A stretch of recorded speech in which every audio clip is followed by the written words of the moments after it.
अल्हम्दुलिल्लाह रब्बिल आलमीन वस्सलातु वस्सलामु अला रसूलिहिल करीम रब्बि इश्रह ली सदरी व यस्सिर ली अमरी वहलुल उक़दतम मिन लिसानी यफ़क़हू क़ौली सल्लल्लाहु अलैहि व अला आलिहि व सहबिहि वसल्लम। बिस्मिल्लाहिर रहमानिर रहीम। अल्लाह के नाम से शुरू करता हूँ जो बहुत मेहरबान और निहायत रहम करने वाले हैं। अल्हाकुमुत तकासुर, ज़्यादा से ज़्यादा हासिल करने की लालच ने तुमको आखिरत से गाफिल कर दिया है। हत्ता ज़ुरतुमुल मक़ाबिर, यहाँ तक कि तुम कब्रों में पहुँच जाते हो। हत्ता ज़ुरतुमुल मक़ाबिर, तुम बहुत जल्द इस हकीकत को जान लोगे कि हरगिज़ माल और दौलत तुम्हारे काम नहीं आएंगी।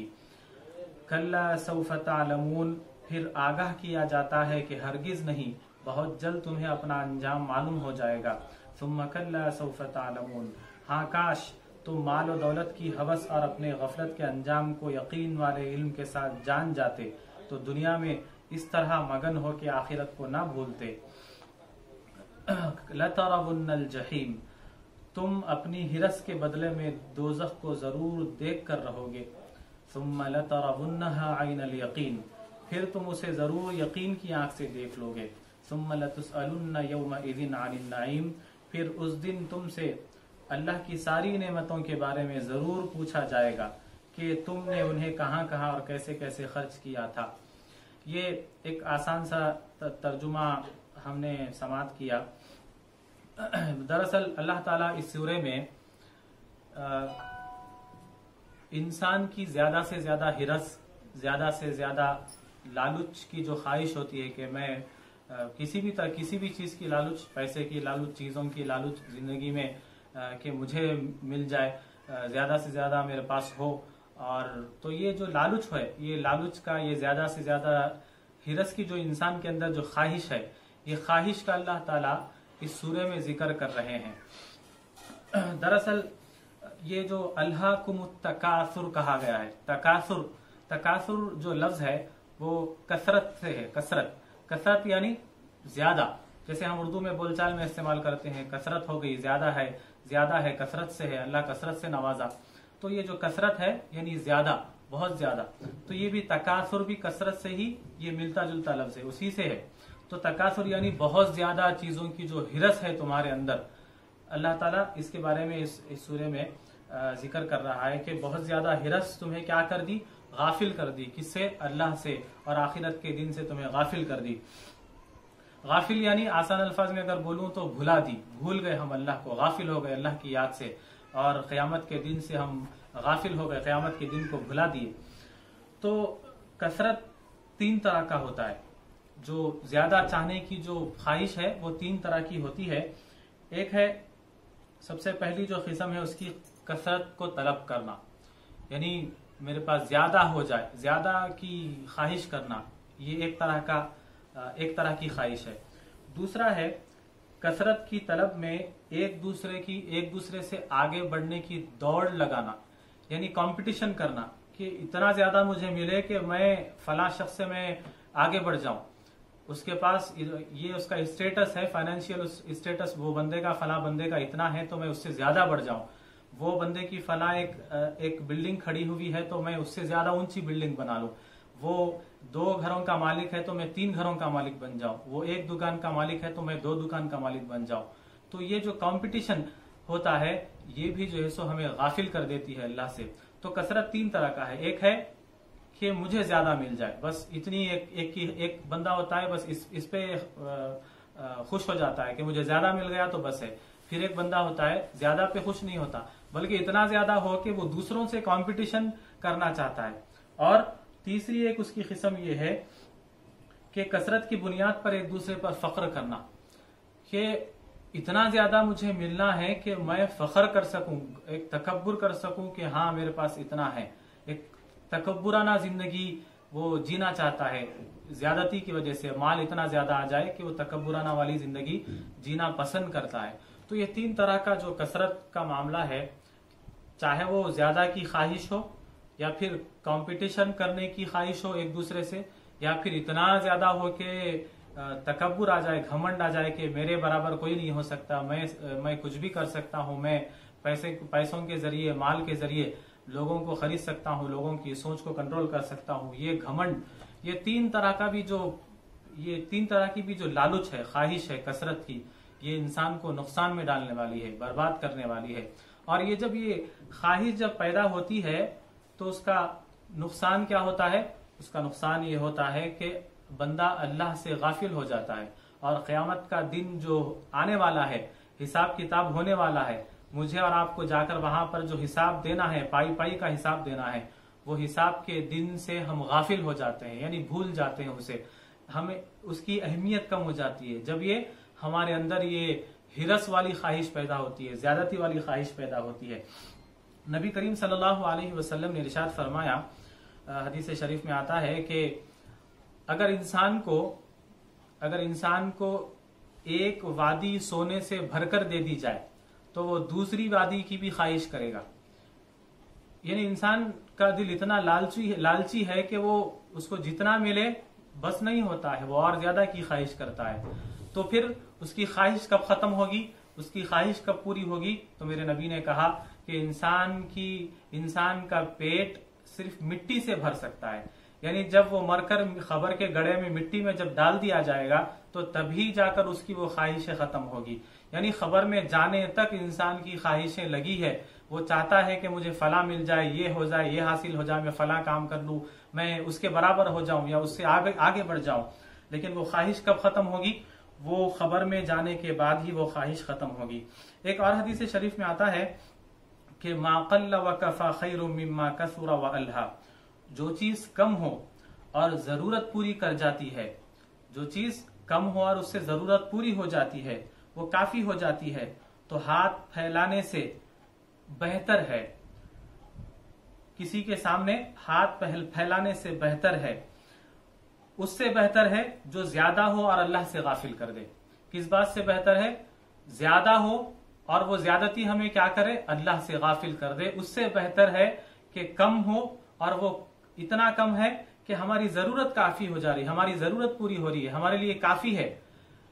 तो उस चीज से बेहतर है जो अल्लाह की याद से हमें गाफिल कर देती है, क़यामत के होने के दिन से हमें गाफिल कर देती है। मिसाल के तौर पर अगर किसी के पास 2 जोड़े कपड़े हैं, 4 जोड़े कपड़े हैं, उसी पे भी वो जिंदगी गुजार सकता है, वो जिंदगी गुजार सकता है। इतना है कि वो खा पी के जिंदगी गुजार सकता है। रहने के लिए उसके सर पर छत है, चाहे किराए का हो या जाती हो, किराए का भी हो तो ठीक है, वो काफी है उसके लिए, जरूरत उसकी पूरी हो रही है। लेकिन ये जाती घर होना मेरी जिंदगी में एक एम है, एक टारगेट है मेरा कि मेरा जाती घर होना, उसके बाद मुझे मौत आना, ये लालच है, ये बिलावजह की ख्वाहिशात है। ये ख्वाहिश का मतलब ये है कि हम अल्लाह के होने पे हमें यकीन नहीं है, क़यामत के होने पे हमें यकीन नहीं है, हमें वापस जाकर हमें जवाब देना है, उस पर यकीन नहीं है। तो हमारे पास जितना भी है उस पे राजी हो जाना ये ज्यादा बेहतर है उससे कि हम ज्यादा की लालच करें, क्योंकि तजुर्बा ये बताता है कि जब ज्यादा होगा तो उसका नतीजा गफलत होगा। मिसाल के तौर पर मेरी आपकी जिंदगी की मिसाल कि हम कपड़े खरीदने जाते हैं, तो जब भी हम कपड़े खरीदने जाते हैं तो 6 जोड़े, 8 जोड़े, 10 जोड़े, 4 जोड़े, जबकि अभी घर में हमारे 15-15, 20-20 जोड़े पड़े हुए हैं, और फिर 6-6 महीने को, 3-3 महीने को जाकर नए जोड़े खरीद कर लाने की ख्वाहिश होती है कि वो फला पैटर्न आया है, वो ट्रेंड चल रहा है, मुझे वो पहनना है।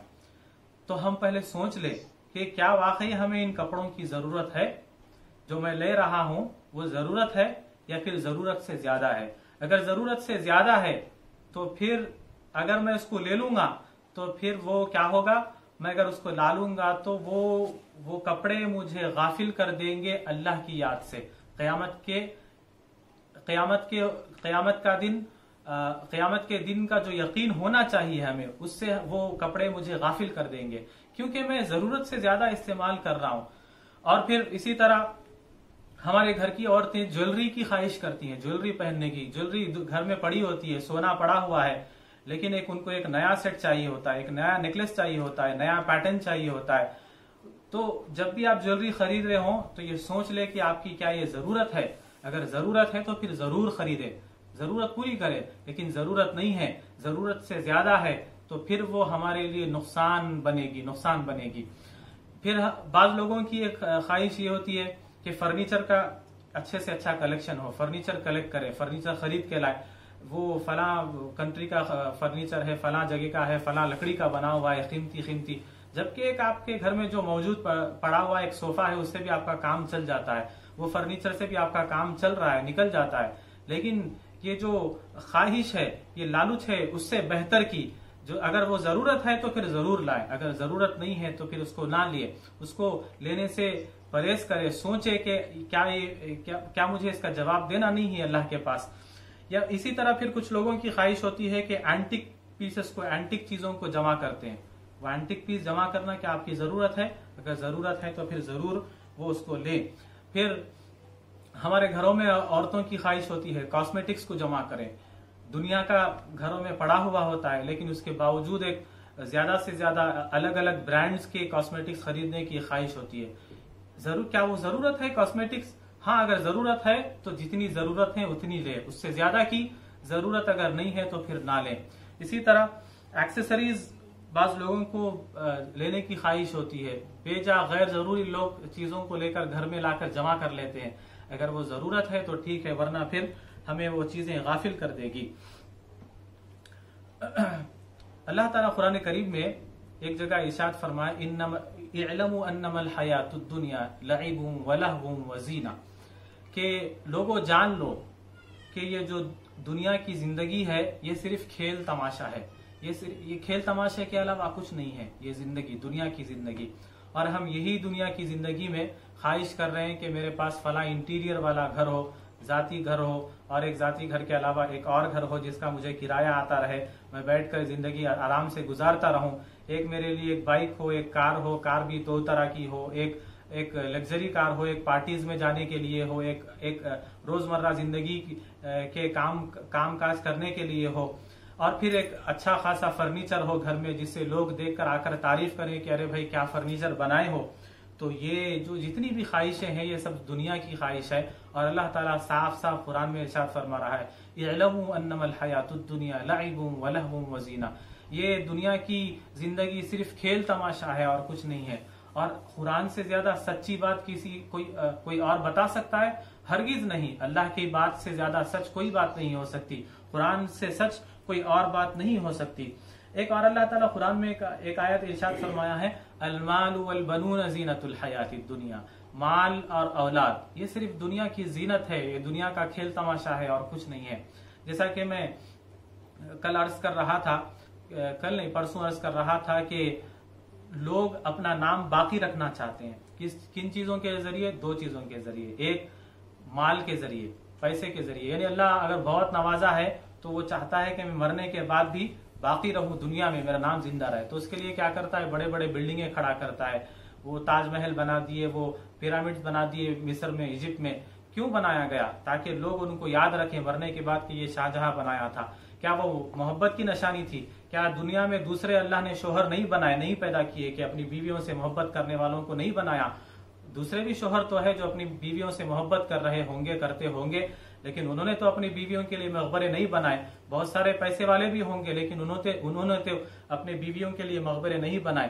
तो उसका मतलब यह है कि इंसान पैसे के जरिए और औलाद के जरिए अपना नाम बाकी रखना चाहता है कि मरने के बाद या तो ये इमारतें देखकर लोग मुझे याद करेंगे, या फिर मेरी औलाद जब ये नस्ल चलेगी तो नस्ल के जरिए मुझे लोग याद रखेंगे।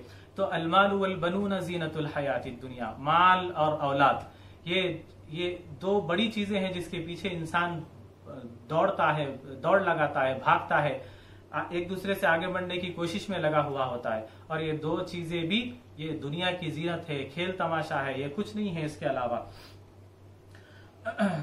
हजरत सुलेमान अलैहिस्सलाम की एक दुआ है, रब्बी औज़िअनी अन अशकुरा निअमतक अल्लती अनअमत अलैया व अला वालिदैया व अन अअमल सालिहन तर्ज़ाहु व अस्लिह ली फी ज़ुर्रिय्यती इन्नी तुबतु इलैका व इन्नी मिनल मुस्लिमीन।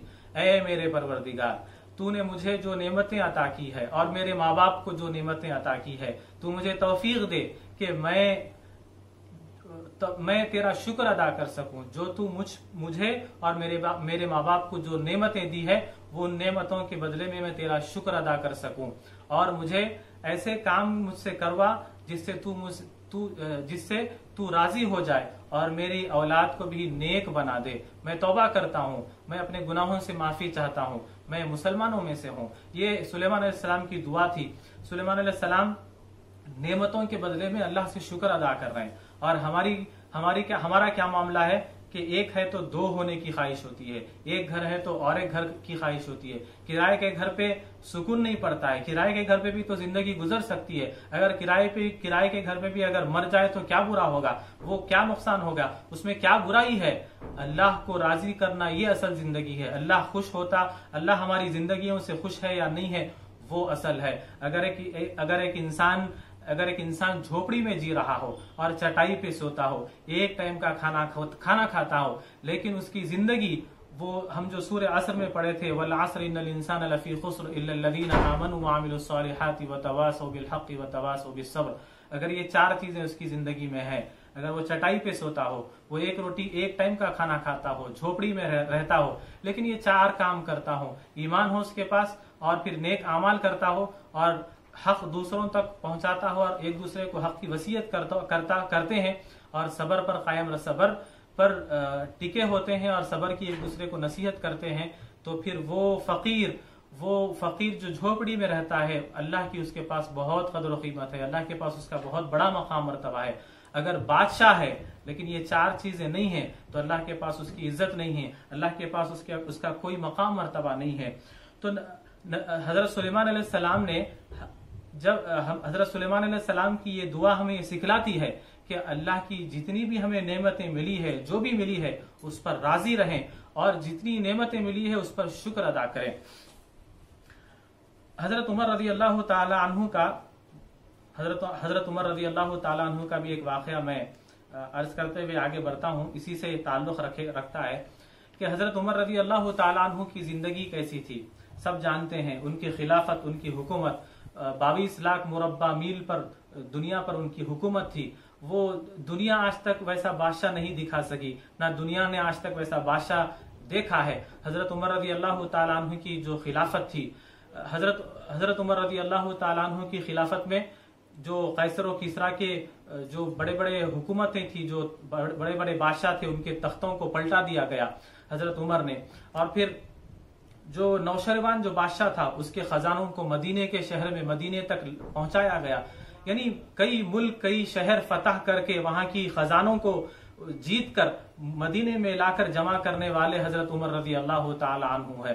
उनकी जिंदगी कैसी थी, उनकी जिंदगी पढ़ते हैं तो ईमान ताजा होता है। हजरत उमर रज़ी अल्लाह ताला अन्हु की जब खिलाफत है, 22 लाख मुरब्बा मील का वो बादशाह है, वो हुकूमत कर रहा है वो इंसान, और उनकी जब हुकूमत चल रही है तो उनकी जिंदगी का क्या मामला है। वही पुराना तरीका, वही हुजूर की जिंदगी का तरीका कि महीने में एक बार गोश्त खाते, और जिस्म पर एक जोड़ा होता जिसमें 14 पेबंद लगे हुए होते, महीने में एक बार गोश्त खाते, और दिन में एक टाइम खाना खाते।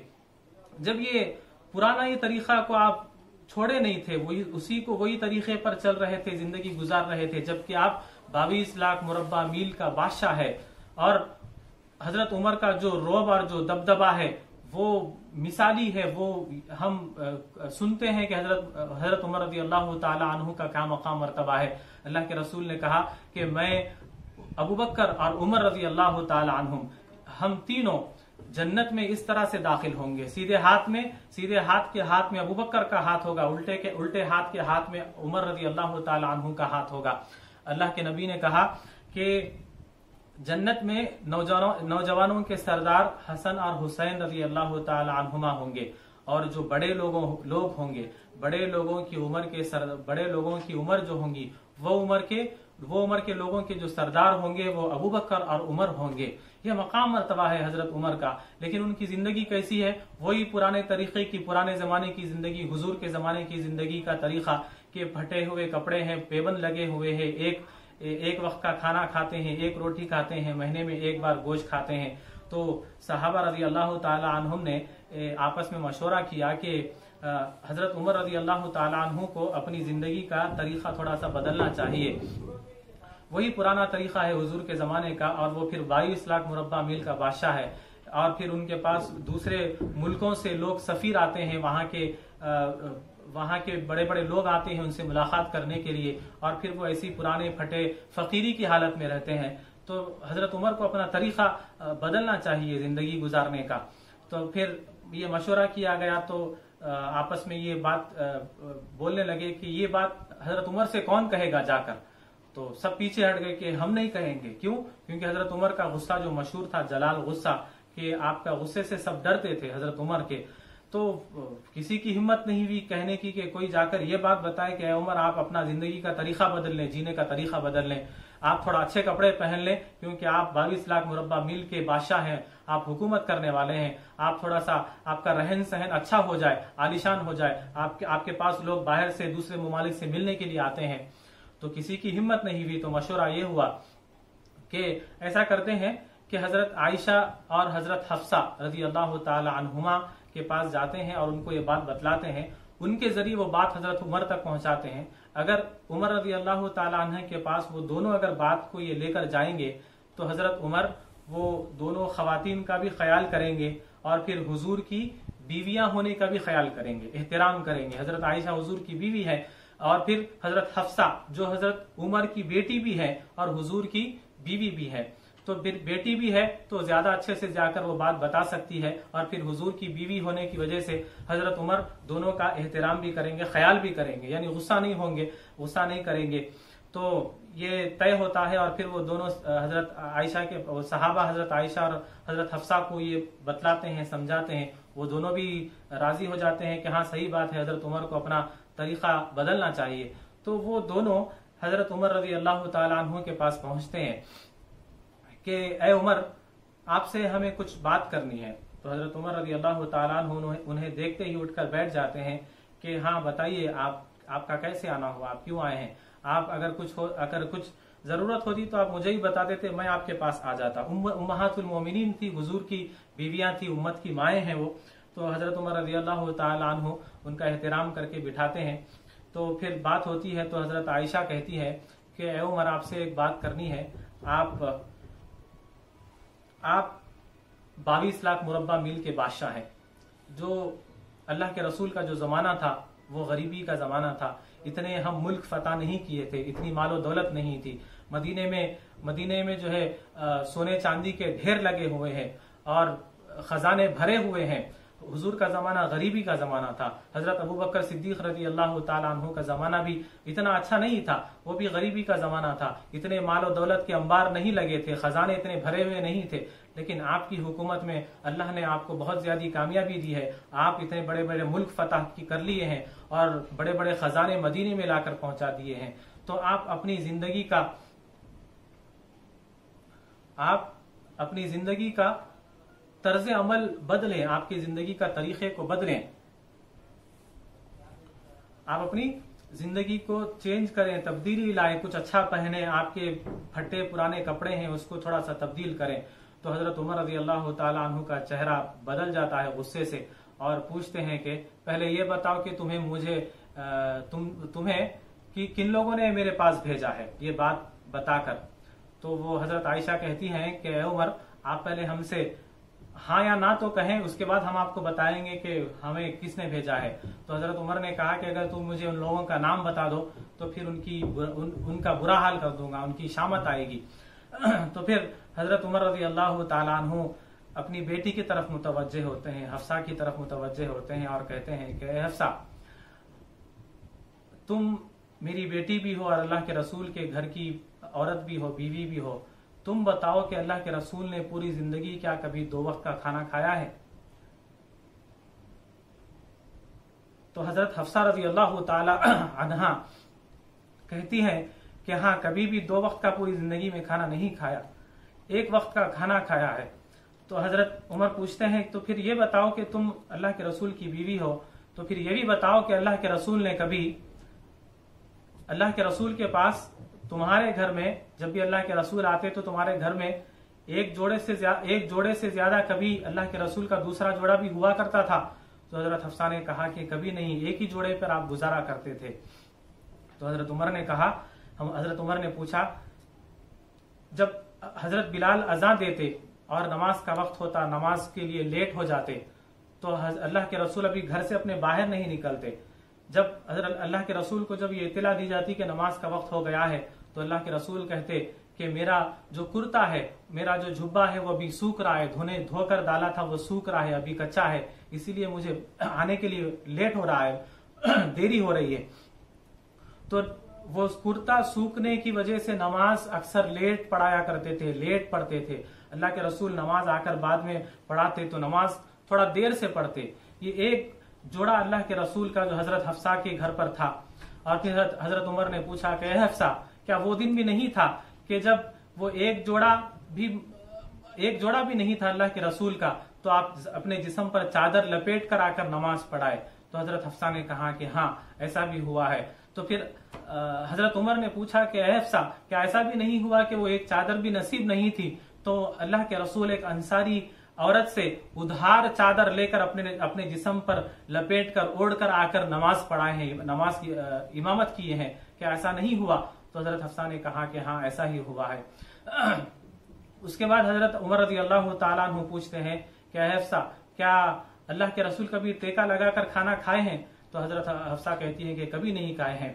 एक मरतबा क्या तुमने अल्लाह के रसूल को एक टेबल पर, चौकी जैसी टेबल थी, वो टेबल पर क्या तुमने उनकी प्लेट को ऊपर रखकर खाने के लिए नहीं कहा था कि अल्लाह के रसूल आप इसको थोड़ा सा ऊपर रखकर खा रहे ताकि आपको आसानी होगी? तो अल्लाह के रसूल ने उसे नीचे रख, फिर अल्लाह के रसूल उस प्लेट को नीचे रख दिया और कहा कि ऐ हफ्सा, मैं गुलाम हूँ, मैं गुलामों की तरह खाना खाना पसंद करता हूँ, क्या ये सही नहीं है? तो हजरत हफ्सा ने कहा कि हाँ ऐसा ही हुआ था। तो फिर उन लोगों को जाकर कह दो जिन लोगों ने तुम्हें मेरे पास भेजा है, ऐ हफ्सा, ऐ आयशा, उन लोगों से जाकर कह दो कि जिन लोगों ने तुम लोगों को मेरे पास भेजा है कि 3 दोस्त थे, 3 साथी थे, 3 मुसाफिर थे। वो 3 दोस्तों की, वो 3 मुसाफिरों की मंजिल एक थी, अल्लाह उनकी मंजिल थी। उनमें से एक दोस्त आगे बढ़ा अपनी मंजिल की तरफ, वो जाकर वो अपनी मंजिल तक पहुंच गया। वो मोहम्मद सल्लल्लाहु अलैहि वसल्लम थे। दूसरे साथी, दूसरे दोस्त हजरत अबू बकर सिद्दीक रज़ी अल्लाह ताला अन्हु। जी,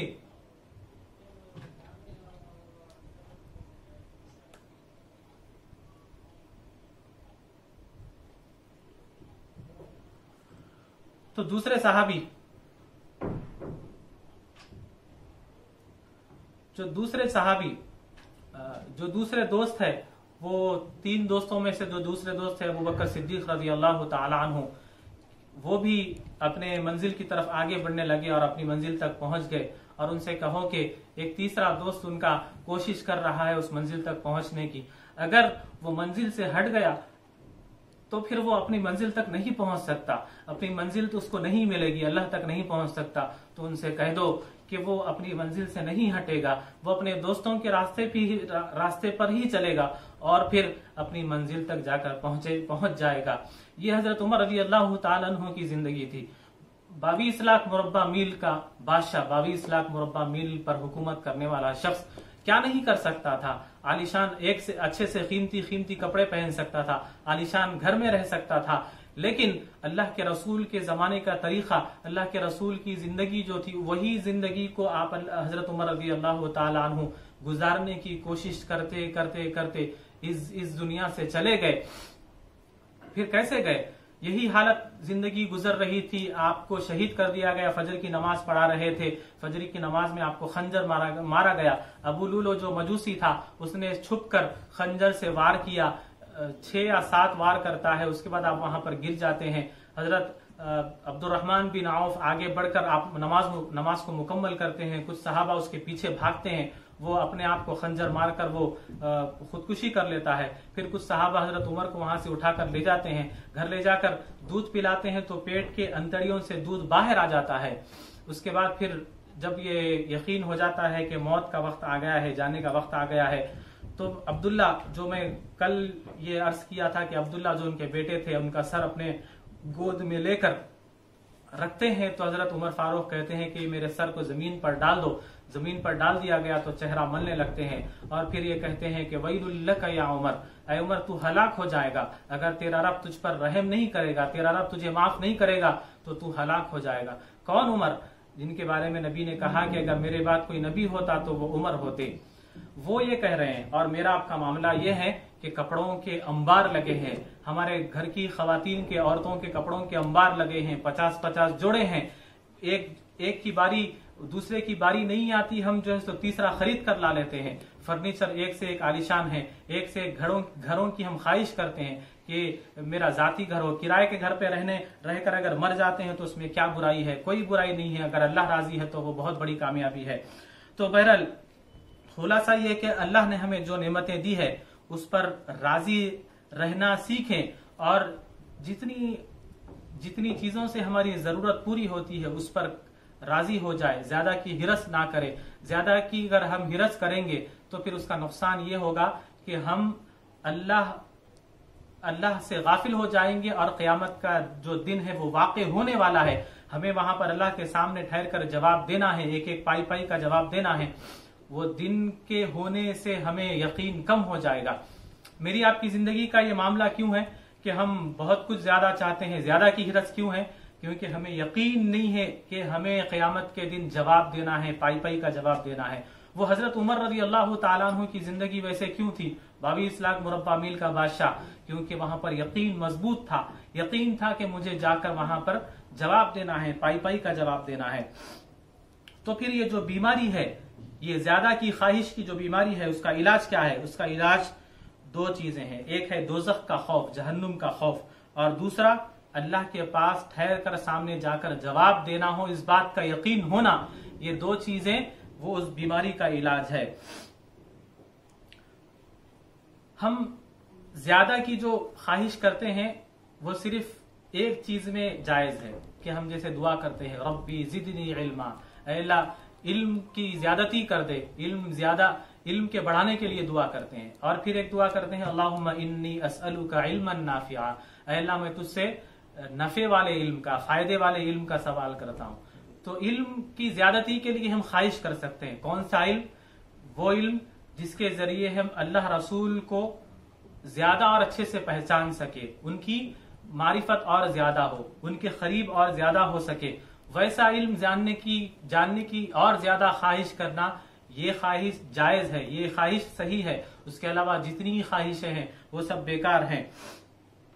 इसमें एक आयत है सूरतुल तकासुर में, अल्लाह ताला फरमाते हैं लतरवुन्नल जहीम, 6वीं आयत, तुम अपनी हिरस के बदले में दोज़ख को जरूर देख कर रहोगे।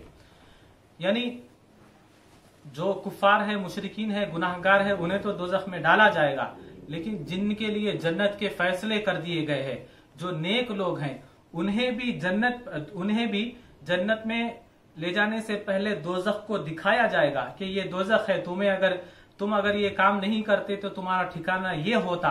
उसके बाद फिर जन्नत में डाला जाएगा। तो जो नेक होगा उसे भी दोज़ख दिखाई जाएगी कि ये दोज़ख है, यानी ताकि उसको एहसास हो कि मैंने दुनिया में जो अल्लाह के लिए अपने नफ्स को मारा है, अपने ख्वाहिशात को मारा है, अगर नहीं मारता तो मुझे यहाँ आना पड़ता। ऐसा नहीं है कि उसे सीधा ले जाकर जन्नत में डाल दिया जाएगा। अगर वैसा डाल दिया जाएगा तो फिर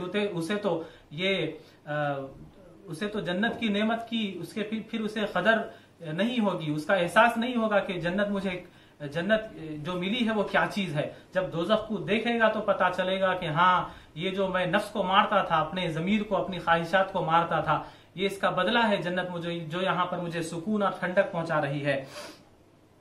और जन्नत को देखना, जो नेक लोगों के बारे में ये आया है कि जन्नत को दिखाकर फिर उन्हें जहन्नुम को दिखाकर जन्नत की तरफ ले जाया जाएगा।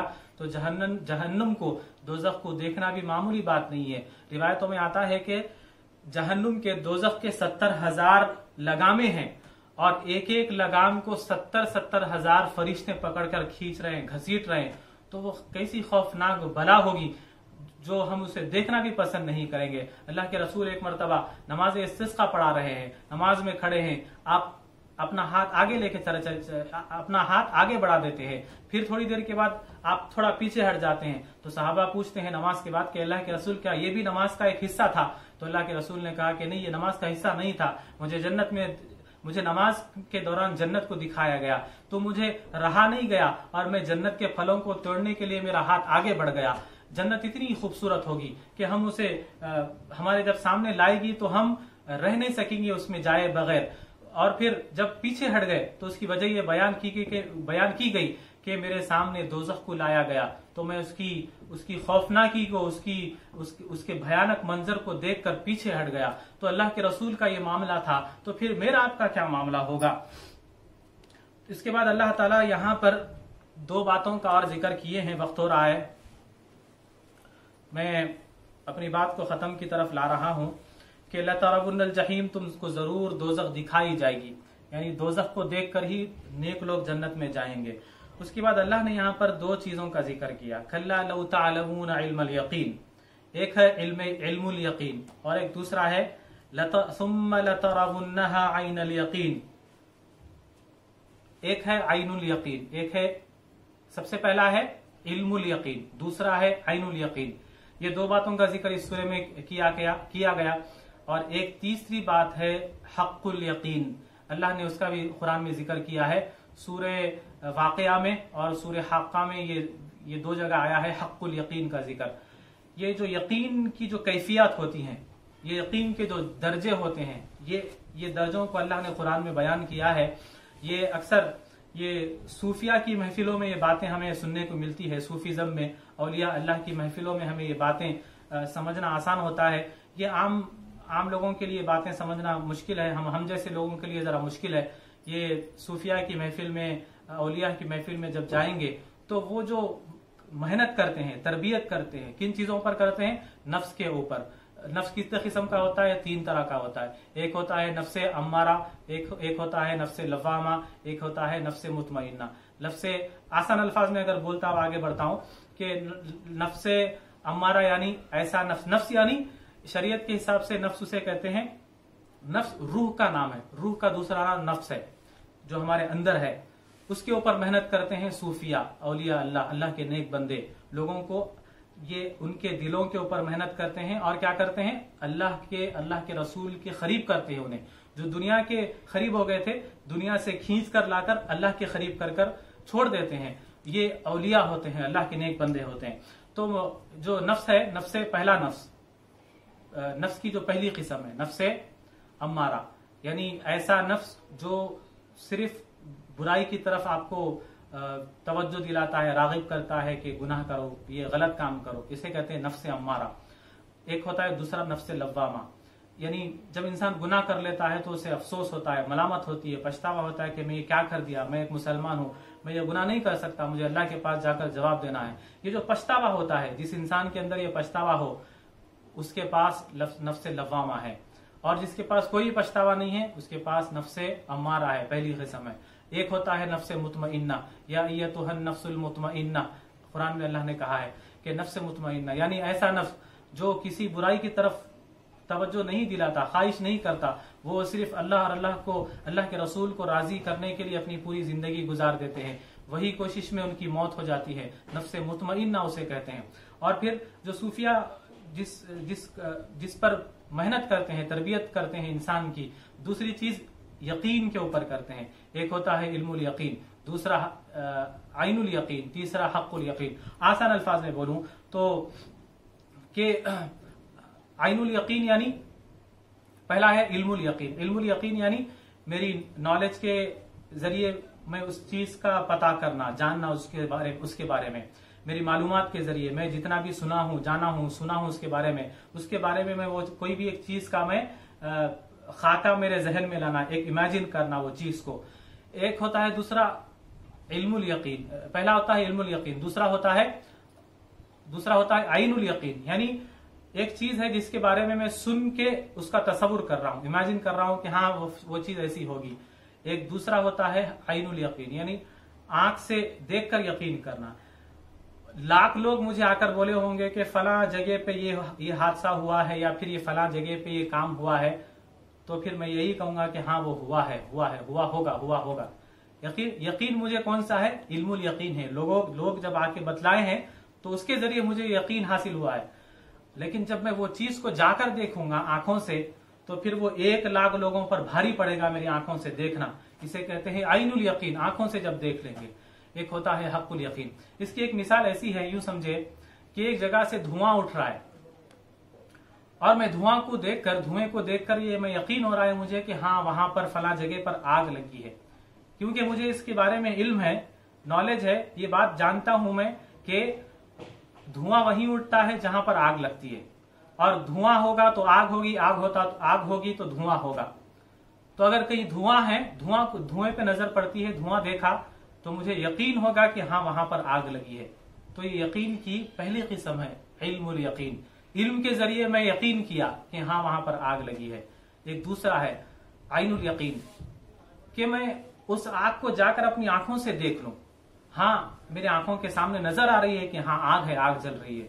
ये आइनुल यकीन है। वो इल्मुल यकीन से ये ज्यादा भारी है, ये ज्यादा वजनदार है यकीन, ये वाला यकीन। उसके बाद एक है हक्कुल यकीन, अल्लाह ने इसमें इसका 2 जगह कुरान में जिक्र किया है। ये बात थोड़ा सा समझना मुश्किल है, लेकिन कोशिश करूंगा कि उसी मिसाल के जरिए हम समझे कि धुएं को देखा तो इल्मुल यकीन था, आग को आंखों से जाकर देख लिया तो ये आइनुल यकीन था। लेकिन हो सकता है जो आंखों से देख रहा हूं वो सच भी हो सकता है, वो धोखा भी हो सकता है। आग के जैसी कोई दूसरी भी चीज हो सकती है। जैसे जानवर है, मैं जानवर देख रहा हूं, सांप देख रहा हूं, तो सांप वो हकीकत में भी हो सकता है, या कोई रबर का कोई खिलौना भी हो सकता है। इतनी उसमें फिनिशिंग के साथ वो बनाया जा रहा है कि वो यूं लगता है कि वो सच में सांप है, लेकिन वो जब जाकर उसको करीब से मैं हाथ पकड़ लगाता हूं तो जब पता चलता है कि हाँ ये सांप नहीं था, ये तो रबर का टुकड़ा था। तो इसी तरह जो मैं आग देख रहा हूं तो ये जरूरी नहीं है कि वो आग ही हो, वो कोई दूसरी चीज भी हो सकती है जो आग की तरह दिखाई दे रही हो। तो हक्कुल यकीन मुझे कब हासिल होगा? जब मैं आग में हाथ डालूंगा और आग की तपिश से जब मेरी उंगली, हाथ जल जाएगा, गर्मी जब हाथ को लगेगी, तो यहां पर मुझे हक्कुल यकीन पैदा होगा। दिल में एक यकीन की कैफियत जो मजबूती के साथ आएगी उसे कहते हैं हक्कुल यकीन। तो अल्लाह ने यहाँ पर इल्मुल यकीन और आइनुल यकीन का जिक्र किया है। पहले अल्लाह ने फरमाया, कौन सी आयत है? आयत नंबर 5। आयत नंबर 5 में कहा कि हाँ काश तुम मालो दौलत की हवस और अपने गफलत के अंजाम को यकीनी वाले इल्म के साथ, यानी इल्मुल यकीन के साथ अगर जान जाते तो दुनिया में इस तरह मगन हो के आखिरत को ना भूलते। यानी ये जो मालो दौलत की हिरस हमें इतना हमें बर्बाद कर दी है, इतना गफलत में डाल दिया है कि हम अल्लाह को भूल गए। और हमारा यकीन कैसा होना चाहिए था? इल्मुल यकीन, यानी यकीन की पहली जो किस्म है कि हम जो सुने हैं कुरान कि अल्लाह हमें अजाब देगा, हिसाब किताब होगा और फिर क़यामत में जाकर वहां पर पाई का हिसाब देना है। ये हम सुनी सुनाई तो बात है, वहां पर जाकर तो नहीं देखे, तो इल्मुल यकीन है। यानी इल्म के जरिए हमारे पास ये यकीन आया। लेकिन ये इल्मुल यकीन पे भी हमें इतना यकीन नहीं है कि हम अपनी जिंदगियों को इतना कंट्रोल कर सके, अपनी ख्वाहिशों को इतना कंट्रोल कर सके कि जितनी जरूरत हो उतना ही खरीदे, या जितनी जरूरत हो उतने का ही इस्तेमाल करे। इल्मुल यकीन के बाद भी, यानी कुरान खुला कह रहा है कि जहन्नुम में ढकेला जाएगा, अजाब में डाल दिया जाएगा, पाई का हिसाब होगा, जो तुम ख्वाहिश कर रहे हो, बेजा इसराफ कर रहे हो, उसका हिसाब होगा। ये इल्मुल यकीन है। इल्मुल यकीन के बाद भी तुम्हें यकीन नहीं हो रहा है, तो उसके बाद फिर सुम्मा लतरवुन्नहा आइनल यकीन, आयत नंबर 7 में, फिर तुम उसे जरूर यकीन की आंख से देख लोगे जब तुम्हें यकीन होगा। यानी अब तुम्हें इल्मुल यकीन के जरिए समझाया जा रहा है कि तुम सुधर जाओ, तुम अल्लाह के लिए जिंदगी जीने वाले बन जाओ, अल्लाह को राजी करने वाले बन जाओ, अल्लाह को राजी करने की कोशिश में लग जाओ, खुश करने की कोशिश में लग जाओ। लेकिन हमें कोई फर्क नहीं पड़ रहा, हम तो अपनी मनमानी जिंदगी गुजारने में लगे हैं। अल्लाह कहता है कि रबचाही जिंदगी गुजारो। तो ये बातें हम तक पहुंची है किसके जरिए? इल्मुल यकीन के जरिए। लेकिन अल्लाह कहते हैं कि तुम्हें कोई इसकी परवाह नहीं है, लेकिन एक दिन तुम्हारी अकल के जो पर्दे हैं वो उठ जाएंगे। तुम जो बेपरवाही में जिंदगी गुजार रहे हो, एक दिन वो तुम्हारे सामने हकीकत खोल दी जाएगी। यानी तुम अपनी आंखों से एक दिन वो दोजख की आग को देख लोगे। लतरवुन्नल जहीम, तुम जरूर उस दोजख को अपनी आंखों से देख लोगे। तो किस यकीन के साथ देखोगे? वो होगा आइनुल यकीन, अपनी आंखों की। ये जो सर में मेरी जो आंखें हैं, ये आंखों से देखेंगे, सुनेंगे नहीं वहां पर, बल्कि आंखों से देखेंगे। जब आंखों से देखेंगे तो वहां पर बहुत ज्यादा मजबूत यकीन हो जाएगा कि जो अल्लाह कह रहे थे वो सच है। लेकिन वहां पर यकीन करके क्या फायदा होगा, क्या मिलेगा? वहां पर आइनुल यकीन भी कर लिए तो क्या फायदे का, कुछ फायदे का नहीं है। वहां पर अल्लाह से अगर हम कहेंगे कि अल्लाह मुझे और एक जिंदगी दे, मैं तेरे लिए जिंदगी गुजारूंगा, तो नहीं मिलेगी, वहां पर कुछ नहीं होने वाला है। तो वहां पर यकीन करने से बेहतर है, वहां पर मजबूत यकीन करने से बेहतर है कि ये अल्लाह जो किताब में अपनी कुरान में जो खोल खोल कर बयान कर रहा है कि यकीन करो तुम्हें जहन्नुम में डाला जाएगा, अजाब दिया जाएगा, इस पर तुम यकीन मजबूती से कर लो, तो वहां पर तुम्हें भुगतना नहीं पड़ेगा, तुम्हें तकलीफ नहीं होगी। उसके बाद आखिरी आयत के सुम्मा लतुसअलुन्ना यौमइज़िन अनिन नईम, फिर उस दिन तुमसे अल्लाह की सारी नेमतों के बारे में जरूर पूछा जाएगा कि तुमने उन्हें कहां कहां और कैसे कैसे खर्च किया था। नबी करीम सल्लल्लाहु अलैहि वसल्लम ने इरशाद फरमाया, हदीस शरीफ में आता है कि उस आखिरत की अदालत से आदम की औलाद के कदम हिल नहीं सकेंगे जब तक कि वो हर चीज का जवाब ना दे दे। अल्लाह के रसूल की हदीस का मैं मफहूम समझा रहा हूं कि आखिरत की अदालत के सामने आदम की औलाद के कदम हिल नहीं सकेंगे जब तक कि वो जवाब, एक एक चीज का जवाब ना दे दे। आदम की औलाद यानी मैं और आप, आदम अलैहिस्सलाम से लेकर वो जितने आखिरी इंसान होगा वो सब हम आदम की औलाद हैं, यानी सबसे सवाल जवाब होगा और हमें एक एक चीज का जवाब देना होगा। जब तक हम जवाब नहीं देंगे तब तक हम वहां से कदम नहीं हटा सकेंगे, नहीं हिला सकेंगे। तो फिर वो जवाब क्या होंगे? हदीस शरीफ में आता है कि वो 5 जवाब होंगे। जब तक ये 5 सवाल होंगे, 5 सवालों का जवाब नहीं दे देंगे तब तक हम वहां से कदम भी नहीं हिला सकते। वो 5 सवाल। सबसे पहला सवाल, उम्र कहाँ गुजारी? अल्लाह ने मुझे 32 साल 33 साल दी है, 32 साल 33 साल तू कहाँ जिंदगी गुजार कर आया है? दूसरा सवाल मुझसे होगा, जवानी कैसे गुजारी? जब जवानी थी, जब खून गर्म था, तो जवानी तू कैसे गुजारी? अल्लाह को राजी करने के लिए गुजारी या फिर अल्लाह को नाराज करने के लिए, अल्लाह को नाराज करने के काम करके गुजारी? और तीसरा सवाल होगा, हलाल कमाया या हराम कमाया? किस तरह से कमाया? जो तू अपना पेट और अपने बीवी बच्चों का पेट भर रहा था वो हलाल था या हराम था? चौथा सवाल, कहाँ खर्च किया? जो कमाया वो कहाँ खर्च किया? पांचवा सवाल, जो इल्म हासिल किया था उस पर अमल कितना किया? ये 5 जो सवाल हैं ये हर इंसान से, हर बंदे से पूछा जाएगा। और ये 5 के 5 सवाल ऐसे हमारे लिए सख्त हैं जिसका जवाब देना हमारे लिए बहुत मुश्किल है, क्योंकि हमने जो उम्र गुजारी है वो अल्लाह और मैं बेहतर जानता हूं कि मेरी जिंदगी कैसी लापरवाही में गुजरी है, और जवानी कैसे गुजारा हूं वो मैं और मेरा अल्लाह जानते हैं। और हलाल कमाया या हराम कमाया वो मैं और मेरा अल्लाह जानते हैं। और कहाँ खर्च कर रहा हूं वो भी अल्लाह बेहतर जानता है। और जितना मेरे पास इल्म है, क्या मैं उस पर अमल कर रहा हूँ या नहीं कर रहा हूँ, वो भी अल्लाह बेहतर जानता है। दुनिया दूसरा को कोई नहीं जानता। लेकिन ये जवाब तो मुझे अल्लाह के पास देना होगा। अल्लाह के सामने खड़े होकर मुझे, जब तक मैं ये जवाब नहीं ले लूंगा, जब तक मेरे वहां से कदम नहीं हिल सकते। बहरहाल ये हमें कुरान हदीस के जरिए ये खुलासा मिलता है जिंदगी का कि जिंदगी अल्लाह को राजी करने के लिए गुजारे, अल्लाह को खुश करने के लिए कोशिश करते करते करते करते मर जाए, यही कामयाबी है, यही कामयाबी है। अल्लाह से दुआ है कि अल्लाह हम सबों को कहने और सुनने से ज्यादा अमल करने की तौफीक अता फरमाए और हमें अल्लाह के लिए और अल्लाह के रसूल सल्लल्लाहु अलैहि वसल्लम को राजी करने के लिए, उनको खुश करने के लिए कोशिश करते करते मर जाने की तौफीक अता फरमाए। सल्लल्लाहु तआला अला खैरि खल्क़िही मुहम्मदिन व अला आलिहि व अस्हाबिही अजमाइन वल्हम्दुलिल्लाहि रब्बिल आलमीन।